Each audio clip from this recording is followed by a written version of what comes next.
Ah yes, Twitter.com, the website everyone seems to know about, yet nobody in the real world seems to use. For most people, Twitter seems like a foreign concept to them. I mean, I don't blame them for that line of thinking. Most people when looking at Twitter may ask why people even use the website, or what the overall purpose of Twitter is. To put it bluntly, Twitter is a jungle of pain and misery, with creatures beyond human comprehension. Trying to understand Twitter and its users will cause your mind to shatter, and you lose a part of your own humanity. So join us as we embark on an adventure of pain, torture, and human suffering in order to understand the unknown. The guide on how to survive on Twitter.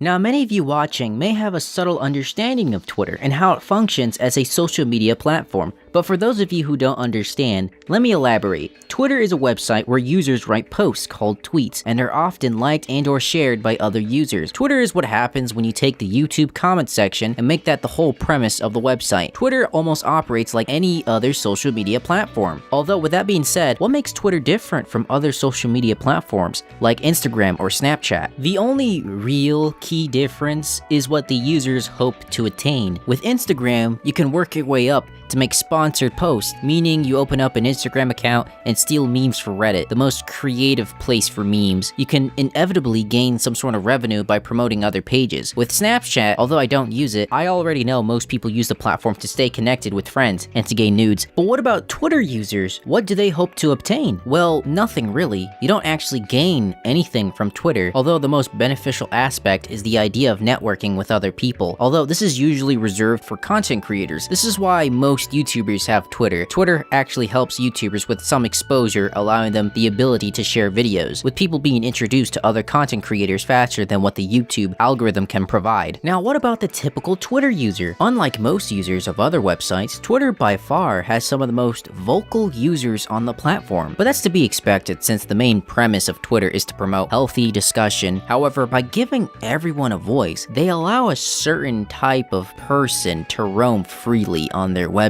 Imagine a person with the most backwards of logic, terrible opinion, and a horrible sense of morality. And well, you get the average Twitter user. So let us explore the forest where the birds chirp and the users roam free in a forest of pain and misery. One thing for sure, nearly everyone and everything is political, intentional or not. Autism has become an epidemic. Now I understand that everyone has a political opinion, and by that logic, everyone should have the ability to express those opinions freely. However, a subject as sensitive and controversial as politics should have some sort of approach when discussing such matters. However, when you mix Twitter and politics together, this results in the most toxic combinations I've ever seen. People on Twitter, when discussing politics, tend to go for the whole scorching those who don't agree with my flaws opinion approach. I get the feeling that those who project their political opinions onto their followers simply want their opinions to be supported, or are they simply venting?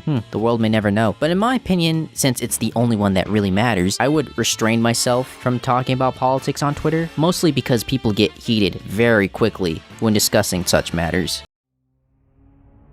Fun fact, did you know the word stan came from the actual song Stan from 2003, which was made by Eminem? I thought that was a bit of an interesting fact. Anyway, stan is an overzealous or obsessive fan of a particular celebrity. So K-pop stans are stans of K-pop, a genre of popular music originating from South Korea. And if I'm being honest, the best K-pop comes from North Korea with the one and only Kim Jong-un. These huge creatures are fascinated with Korean men singing their Chinese songs, or is it something far more sinister? However, simply talking about K-pop stans isn't really new. There are multiple videos of people shitting on K-pop stans simply for how absurd some of them can be, but how can you really blame them? K-pop stans are some of the most questionable people on Twitter. They can easily be identified by a few characteristics often shared by other K-pop stans. Number 1, they leave garbage reaction images. Oftentimes in the replies of a tweet, you can see an image of a Korean man doing Korean things. So are you, Chinese or Japanese? Number 2, low IQ is the norm for a K-pop stan. From my experience, with K-pop stans, they seem to have very minimal intelligence. I've seen K-pop stans say some pretty dumb shit. I've seen one K-pop stan rip on my Chinese cartoons. Like what? My Chinese cartoons are better than your garbage music, alright? It's better than anything that Korea can provide. South Korea, North Korea, you're pretty chill. I would like to dedicate this song to our nigga army. We love you. So here's the next thread of our song, Boy in Love.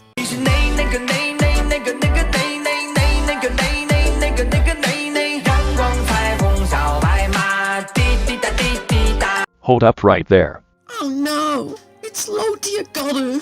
You're damn right, now buy my merch or get snapped, nigga. No, please, please. Holy shit, this is not Taichobu.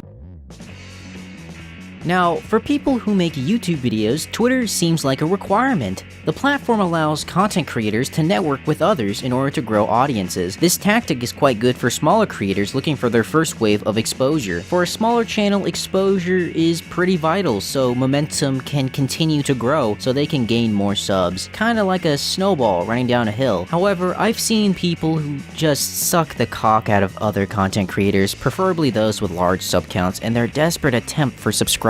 It's pretty sad for someone to reject any sense of morality or integrity when bending down on all fours and asking for that nice suck. Although, some people suck a little too hard and all the Matrix juice just splatters all over their face, leaving their amazing Covenant merch to be ruined.